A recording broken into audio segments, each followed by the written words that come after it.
The extraordinary 5,000-year-old village of Skara, Brae, has long been recognised as the finest preserved prehistoric village in Northern Europe, if not the world.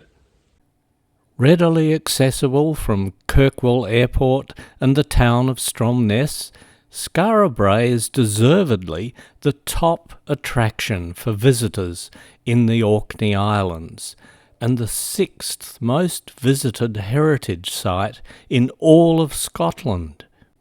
The village is located only 10 kilometres north-northwest of Stromness and 27 kilometres northwest of Kirkwall Airport, between the Bay of Scale and the freshwater Loch of Scale. The Bay of Scale has undergone a series of profound changes since the last ice age ended 11,000 years ago. Just prior to the Storegga tsunami 8,200 years ago, sea level was 15 metres below the present level. The bay and offshore shelf probably looked like this, with glacial sediments filling the bay and covering the adjacent hinterland. The sediments were scoured and redistributed by the devastating wall of water in the tsunami, which swept inland, inundating the area shown here, its height accentuated by the shallow offshore shelf and the shape of the bay. About 900 years later, around 7,400 years before the present date of 2024, freshwater ponds formed in the redistributed glacial muds of the floor of the dry bay. Organic sediments accumulated in these ponds. Pollen studies indicate that the bay was surrounded by a woodland dominated by birch, hazel and willow, with a rich understory of tall herbs and ferns. In 1820, after a severe storm, William Graham Watt, the seventh laird of Breckness, who lived in Scale House close to the bay, discovered the remnants of a grove of pine and willow trees which had been exposed under the scoured sand. Considerable research since then confirms that the forests on Orkney were widespread and of diverse species, including oak. From 6,800 years ago, the freshwater marsh was filled in by sand blowing from a dune ridge situated between what are now the north and south headlands of the Bay of Scale. Between 6,400 and 5,700 years ago, pollen and charcoal records show evidence of human activities in the Bay area some 500 years before the establishment of the settlement at Skara Brae. The abundance of available timber means that all their buildings and tools were made of perishable wood, hence none remain. The human activity resulted in the decline of the woodland due to the clearing of the trees for farming and their use in construction and domestic activity such as cooking fires. Deposition of loose blown shelly sand produced fertile, well-drained arable soil and pasture favourable for agriculture, which no doubt attracted the Neolithic tribes to settle around the Bay of Scale. By 5,200 years ago, the rising sea level overwhelmed the dune ridge and filled the shallow bay. At that time, when the first dwellings at Skara Brae were constructed, they were 400 metres inland from the coast. The loss of woodland, stimulated a change to using the readily available outcropping flagstones for building, thus preserving the village for thousands of years after the inhabitants left. The flagstones exposed in the bay split readily into thin slabs and can be shaped easily. Fierce storms are not unusual in the Orkneys. In the winter of 1850, an exceptionally severe storm caused widespread damage and over 200 deaths. In the Bay of Skara, the storm stripped the earth from a large, irregular, sandy knoll known as Skara Brae. The origin of Skara is obscure, but Brae means hill or hillside beside water. Skara later became corrupted to Skara. The distinctive hillock was high enough for local fishermen to use it as a mead or navigational landmark. When the storm cleared, local farm labourers found the outline of some structures consisting of 2 small houses without roofs. Almost every account of Skara Brae erroneously claims that William Graham Watt, the 7th Laird of Brackness, excavated the site on and off until 1868. Given that he was dead for the latter part of that period, it was indeed a mighty achievement. William Graham Watt died aged 90 in 1866, and it is unlikely that he took much part in the excavation in the decade prior to that.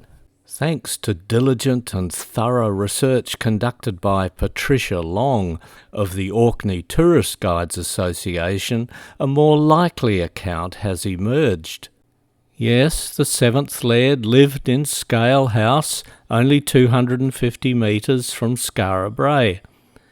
But it seems that it was another, different William Watt who communicated the discovery of an immense kitchen midden at Skara Brae to the local sheriff's clerk in Stromness, George Petrie, who was also an amateur archaeologist.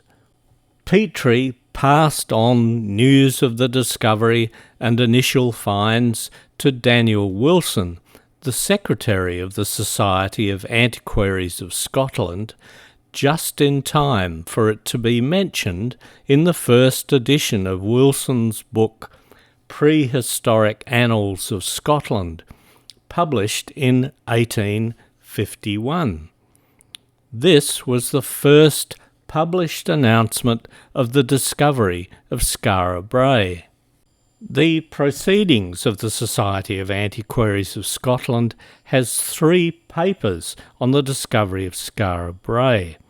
The first was by Samuel Lang, who visited the site in autumn 1866. He credits the excavation work to William Watt, who he describes as a relative of the 7th Laird.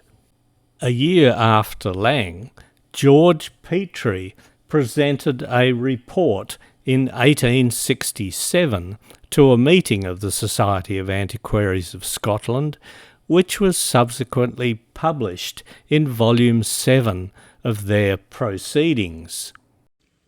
In the paper, Petrie makes a number of references to the enthusiastic labouring of William Watt, who had removed mountains of rubble by hand to expose the outlines of 4 houses.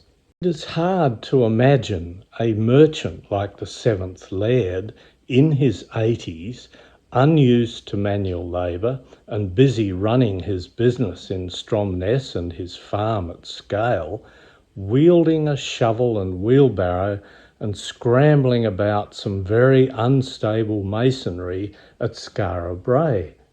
Not once does Petrie refer to William Watt as the Laird, which is most unusual given that In Petrie's position, he would be expected to give due deference to the local nobility.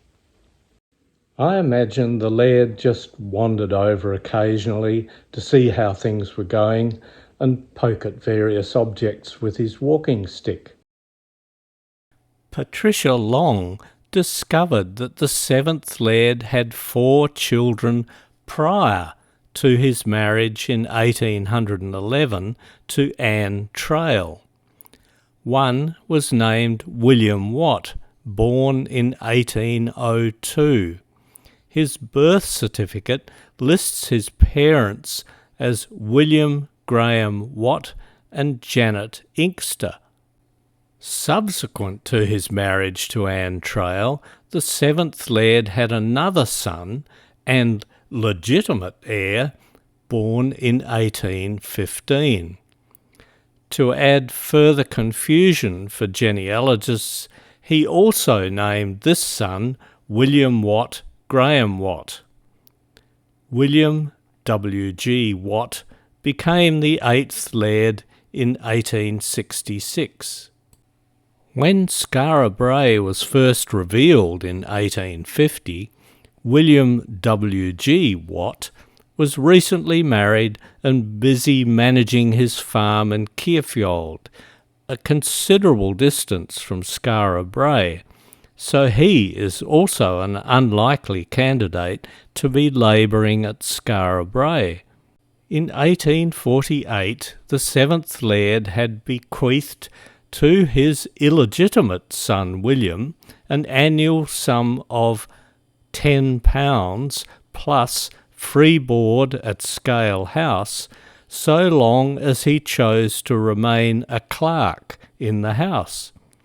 The 1861 census shows William Watt, aged 59, son of William Graham Watt, living in Scale House as clerk of the house. Illegitimate William was known as Black Willie because of his luxuriant black beard. He was a self-taught but widely respected and acknowledged paleontologist, so much so that the famous Scottish geologist Hugh Miller met with Black Willie in 1846 at Stromness to discuss Black Willie's fossil collection. Black Willie gave Hugh Miller a prized fossil fern specimen, later described and named in 1926 by Professor Lang as Milleria thomsoni. Further support for Black Willie as the true initial investigator of Skara Brae is found in Petrie's notebooks, which include, for example, this map drawn by William Watt. I'm inclined to salute Black Willie and give him the credit for the first phase of scientific exploration at Skara Brae. Petrie's job involved record keeping, and he brought those skills to his notes and sketches of the excavation work at Skara Brae. In his prehistoric annals, Wilson referred to a primitive class of implements found during the initial exploration of what he called a subterranean dwelling, or weem, at Skara in the Bay of Scale. They included this pin or bodkin formed from the left metatarsal bone of a small ox, according to Wilson. Another artefact sketched by Petrie and supplied to Wilson was a notched metatarsal bone of a lamb, which Wilson interpreted as a crude attempt at an ornament. He was half right, as later research indicated this was an early stage in making beads for jewellery. Wilson mentioned that the trove included a number of circular discs of slate, up to 40 centimetres across and about 1 centimetre thick, roughly chipped into shape, and about the size of a common dessert plate, which is what Wilson thought they actually were. Petrie later speculated that the discs were covers for pottery cooking vessels, as the rims were singed and blackened from overhanging the fire. Also published in 1851 in the journal Archaeologia was an account of some of the Celtic antiquities of Orkney by Lieutenant Frederick Thomas, Royal Navy, commanding the survey vessel HMS Woodlark. The notes on Skara Brae were essentially a recapitulation of Wilson's report, although Thomas included mention of a wild boar's tusk and the horns of red deer. The latter puzzled Thomas, as there was no record of red deer ever having lived on the Orkney Islands. Black Willie slowly and methodically investigated the site, while during his periodic visits, George Petrie inscribed in his notebooks Watt's descriptions of the buildings as he exposed them, and sketched the structures exposed. In his 1867 report to the Society of Antiquaries of Scotland, Petrie described Skara Brae as a group of chambers arranged on both sides of a long winding passage running nearly parallel with the line of the beach below. The passage was about a metre wide and appeared to be about 150 to 180 centimetres high under the overlying roof, little of which remained. The doorways of the chambers were always on the concave part of the main passage. Two large chambers, now known as House 2 and House 4, as well as about 2/3 of a third, now House 1, had been discovered by Black Willie at that time, but he believed that the entrances G and H on the diagram there led to others yet unexplored.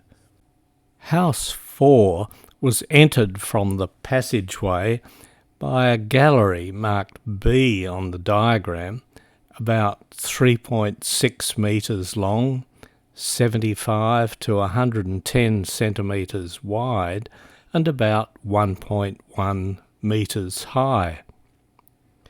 Around 2.4 metres in, two stone door jambs project into the gallery. On the inner side of these there were holes for bars into the side walls to act as door closures. House 4 was a very irregular shape and quite dilapidated on the southwest corner.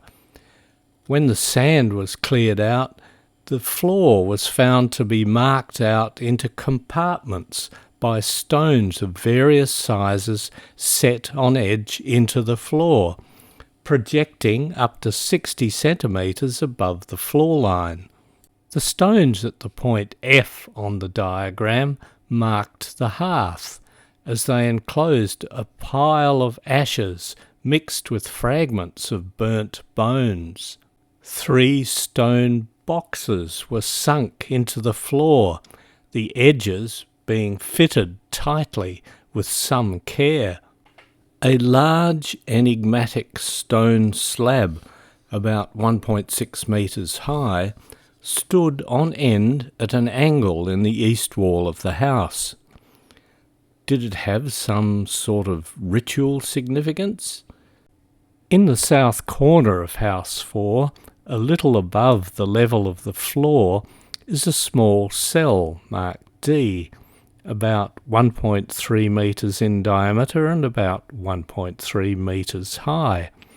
The entrance to the cell is 80 centimetres high and very narrow. At the far end is a doorway which Petrie supposed probably communicated with another chamber not yet excavated at the time, but now known to be House 5. Black Willie found a well-constructed drain running beneath the floor of House 4, shown on his floor plan. This will feature in the descriptions of later 20th century excavations as part of the village sewerage system. The average remaining height of the walls in House 4 is between 150 and 180 centimetres high, but the original height may have been much higher. The walls are built without mortar and the corners of the dwelling are rounded. About 3 or 4 metres along the main passageway, west of the entrance to House 4, Petrie described 2 low openings which gave admission to a small recess. A few metres further on is the doorway G, which later excavation showed led to House 6, while further to the southwest is a low, narrow opening which 20th century excavation showed led into a southerly branch of the passage, and thence to House 7. On the opposite seashore side of the main passage to the south branch is a gallery, K, which provides entry to House 2. Like House 4, halfway along the entry gallery are 2 upright flagstones forming door jambs, behind which in the side walls were holes for bars to the doors. There was no evidence of a roof covering for any of the houses excavated by Black Willie, including the relatively well-preserved House 2. House 2 was roughly square with rounded corners and measured 6.4 metres from northeast to southwest and about 6 metres from northwest to southeast. A space in the centre for a hearth, marked U on the diagram, was bounded by stones set on edge, projecting a little above the floor. The northeast side of the house is divided into 2 compartments, marked Z on Black Willie's plan, separated from each other by a low stone wall, and there is a similar division into compartments on the opposite wall.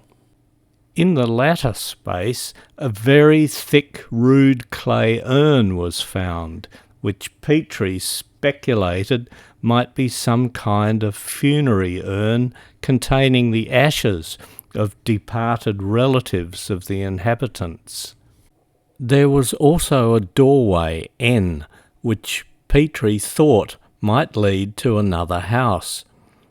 The doorway is missing in Sir Henry Dryden's 1879 redrafting of the diagrams in Petrie's 1865 to 1867 notebooks.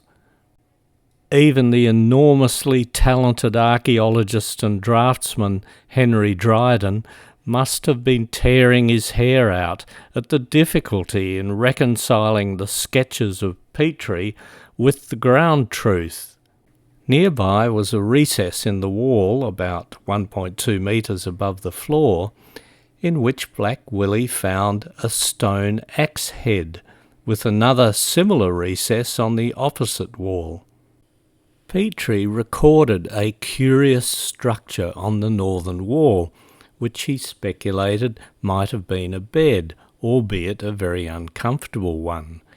Curiously, this dresser, as dresser it is missing in later reconstructions of House 2, and the adjacent floor boxes have been repositioned. A small structure which Petrie called a sentry box was found between House 2 and the seashore, underneath which was a drain lined with stone leading from the compartment Q to the beach. The compartment Q was most likely an indoor toilet, draining to the sea. It may have been washed away in a storm, or perhaps is still buried under wind-blown sand, missed by later investigators because of a mix-up in the floor plans, which I'll mention later. The walls of House 2 converged towards the top, and Black Willie found some large pieces of whalebone, which he thought might have been used to support an attached roof. To the east of House 2 is House 1, which had been partially destroyed by the storm.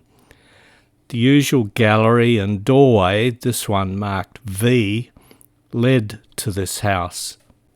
The typical subdivision into compartments and stone boxes set into the floor were found in this house.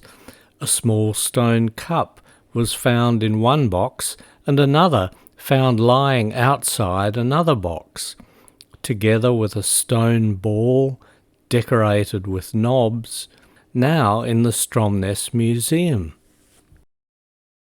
Another stone cup contained a lump of red pigment, analysis of which found it to be silicious hematite. The pigment may have been used to decorate pottery and also as body decoration. There are many differences between the floor plans of House 1 sketched by Petrie and the floor plans produced by later excavations. I suspect the confusion arose because of a misfiling in the records of the Society of Antiquaries of Scotland, where all of Petrie's notes and diagrams were later stored. The floor plan marked House 1 in the records is labelled House 2 in the 20th century floor plans. There is also another floor plan filed as House 1, which really is House 1 in the 20th century floor plans. I hope this clears up the confusion, as the error has been perpetuated right through to the present day. Black Willie told Petrie that the outside walls of the houses had been coated with clay to seal and insulate them. The bones of animals no longer found in Orkney, such as red deer which were extinct by 1300 AD, and aurochs extinct by 1550 AD, were found by Black Willie to be thickly strewn throughout the buildings.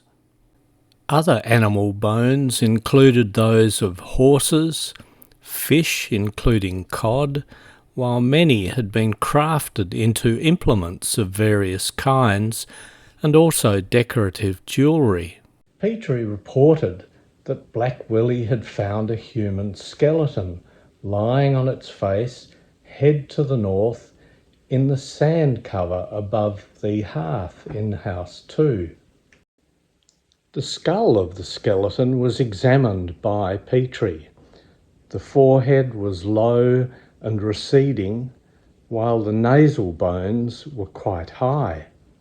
According to Petrie, the skull closely resembled those of other skulls which were to be found in the ancient graves in Orkney. I can't show you any images of the skull and skeleton, as there appear to be none, and their whereabouts are a mystery, as no subsequent investigator reported finding any trace of them. Other human bones were found by Black Willie leaning in a corner of the passage near the cavity along the main passageway. They also seem to have vanished. The loss of these skeletons is a great shame, because modern DNA technology could help assist in tracing the origins of these remarkable people. A wide variety of stone implements were collected, including cairns filled with fish bones and a block which Petrie thought might have been a weapon attached to twine, but which I suspect was a sinker for a fishing line. Amongst the artefacts recovered from Skara Brae by Black Willie was this Neolithic human figurine, which was kept in Scale House along with many other finds until donated to the Stromness Museum in the 1930s. George Petrie reported that the figurine was found by Black Willie in a stone bed in one of the houses. It was carved from a piece of whalebone and measures 9.5 centimetres high by 7.5 centimetres wide. Eyes and a mouth have been cut in the face, and the body has a navel, but it is otherwise unadorned. Holes through the head and body may have been used to suspend the object, which is nicknamed the Skara Brae Budo. A year after Petrie's report was published in 1867, Dr. William Trail of Woodwick, a surgeon and enthusiastic student of natural history, published a paper that mentioned Skara Brae in the Proceedings of the Society of Antiquarians of Scotland. Petrie had declined to speculate on the age of the dwellings at Skara Brae, but William Trail had a go. Assuming that the inhabitants were contemporaneous with the red deer, Trail thought they must be more than 2,000 years old, and more probably much older, possibly predating the Picts. Trail discussed the further progress made by William Watt, who had by then entirely cleaned out 4 houses and had hopes of unearthing a 5th. Trail observed that the houses were in fact not underground like the chambered cairns of Orkney, but very much above ground dwellings.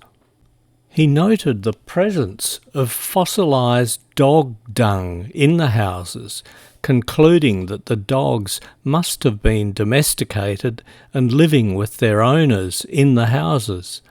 Dr. Trail was excited to find the impressions of a thumb and fingers in some of the pottery fragments.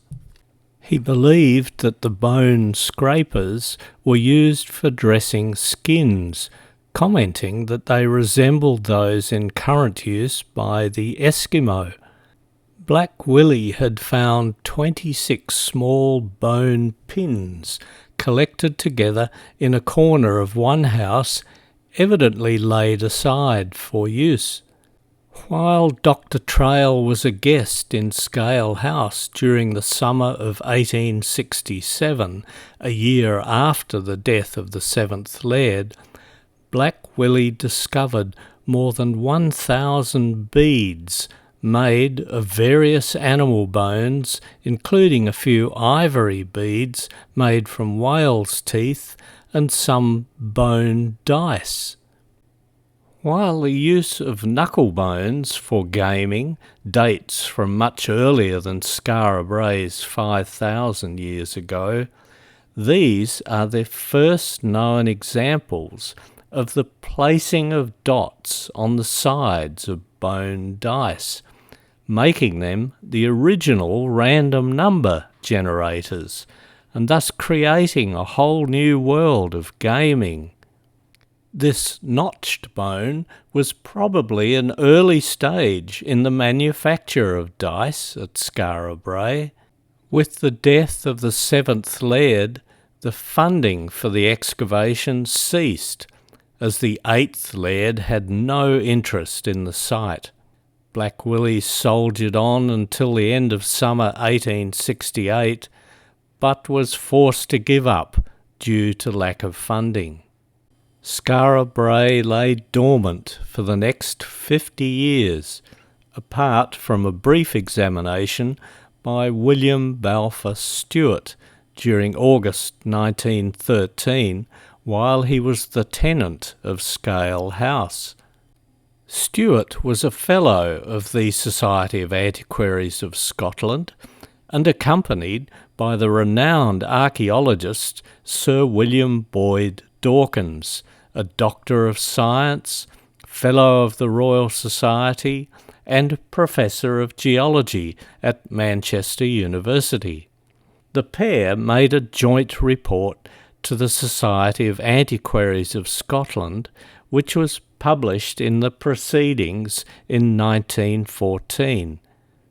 They focused on House 1, working off George Petrie's 1867 plan, clearing out nearly 50 years' accumulation of weeds and sand down to the floor level, and then excavated the western part of the passageway to what they erroneously thought was the furthest portion explored by Petrie.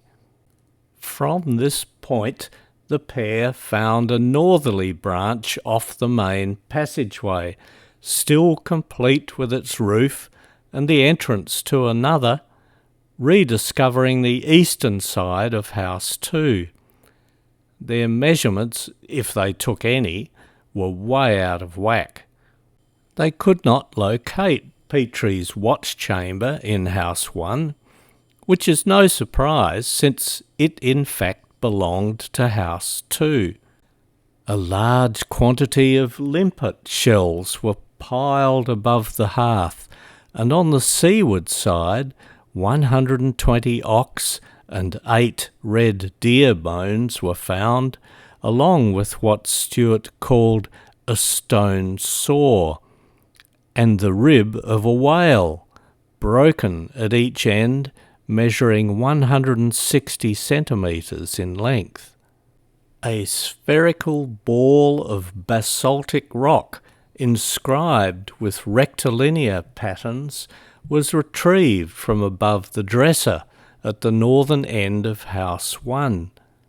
Of all the stone balls found at Skara Brae, this seems to be the only one decorated like this, the other balls all being carved.